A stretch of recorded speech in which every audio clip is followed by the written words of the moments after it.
열차 내에서 승객들이 나란히 앉아있는 경우에 거리도 가깝고 굉장히 걱정될 수밖에 없는데 김현우 소장님 앞으로 떨어져 앉게 한다고요? 네, 그렇습니다. 감염을 막기 위해서 사람 간 거리 두기를 강조하고 있는데 이 열차 내에서는 나란히 앉아가는 경우가 많았었죠. 감염의 우려가 높기 때문에 승객 간 좌석 배정을 좀 띄어서 해야 되는 거 아니냐라는 얘기가 계속해서 나왔었는데요. 한국철도가 이런 좌석 배정 방식에 대한 지적을 받아들여서 오늘부터 모든 열차에 적용하기로 했습니다.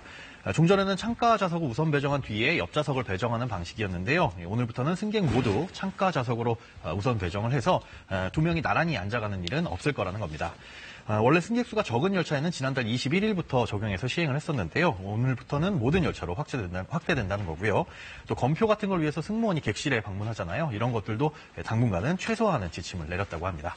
네, 말씀하신 대로 정부가 사회적 거리 두기를 해라 권고하고 있는데 예. 아무리 그러려고 해도 또 정말 어쩔 수 없이 사람들 많은데 가야 하는 경우도 그렇죠. 있잖아요. 이럴 때 유의해야 할 점 다시 한번 정리해 주시죠. 네, 일단 뭐 지인 간 만남이나 종교 행사 같은 경우에는 최대한 미루시는 게 좋고요. 어쩔 수 없이 꼭 나가서 사람을 만나야 된다면 마스크를 반드시 착용하고 손도 자주 씻어주시는 게 좋습니다.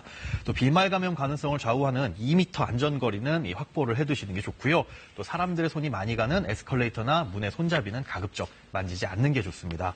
또 음식을 먹을 때만큼은 마스크를 착용할 수가 없잖아요. 네. 마주보고 앉아서 식사를 하는 것보다는 좀 거리를 두고 지그재그로 앉아서 식사를 하는 게 좋고요. 반찬도 개인 접시에 덜어서 드시는 게 좋은데요. 가급적이면 혼밥을 추천합니다. 네. 할 수 있다면 혼자 식사를 하시는 게 아무래도 가장 안전하겠습니다.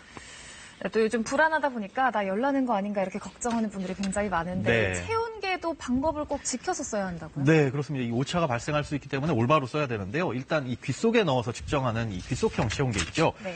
체온계의 적외선 센서가 귀에서 발생하는 적외선 파장을 감지해서 이 고막의 온도를 측정하는 방식입니다. 중간에 그래서 이물질이 있을 경우에는 오류가 날 수가 있는데요. 이 귀포를 약간 잡아당겨서 고막과 일직선이 되도록 한 후에 측정을 하시는 게 정확합니다.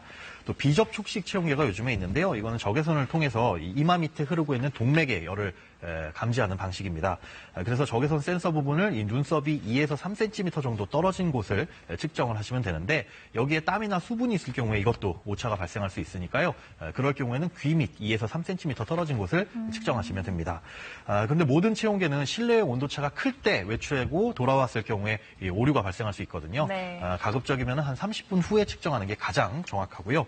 또 필터가 적용되는 일회용 필터 센서가 있는데요. 이런 경우에는 이 감염이 예기될 수 있으니까 반드시 새로운 필터로 교환한 후에 측정을 하시는 게 좋습니다. 네, 오늘 정보도 고맙습니다. 네, 고맙습니다.